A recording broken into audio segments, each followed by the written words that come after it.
మన దేశ ప్రధానమంత్రి అయిన మోడీ గారికి కనీసం సొంత ఇల్లు మరియు కారు కూడా లేదు అని మీలో ఎంతమందికి తెలుసు? ఆయన మొత్తం ఆస్తి విలువ 3 కోట్లు మాత్రమే.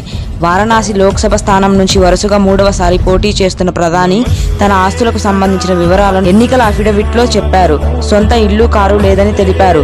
తన ఆస్తిలో 2,80,00,000 రూపాయలు ఎస్బీఐలో ఫిక్స్డ్ డిపాజిట్ చేసిన అఫిడవిట్లో ప్రకటించారు. తన బ్యాంక్ ఖాతాల్లో 80,304 రూపాయలు ఉన్నాయని, ఇవి కాకుండా ప్రస్తుతం తన దగ్గర 52,920 రూపాయల నగదు, 2,68,000 రూపాయలు విలువ చేసే 4 ఉంగరాలు ఉన్నట్లు తెలిపారు.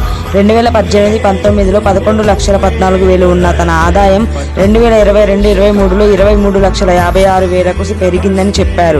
ఈ రోజు మన దేశంలో ఉగ్రవాదులు మరియు దేశద్రోహులు ఉన్నప్పటికీ మనం ఇంత ప్రశాంతంగా ఉంటున్నామన్న, ఫారిన్ కంట్రీస్ మన కల్చర్ అండ్ ట్రెడిషన్స్ ని ఇష్టపడుతూ మనకు ఇంత రెస్పెక్ట్ ఇస్తున్నారు అంటే దానికి కారణం నిస్వార్థంగా పనిచేసిన మోడీ సర్కార్ అనుకునే వాళ్ళు కామెంట్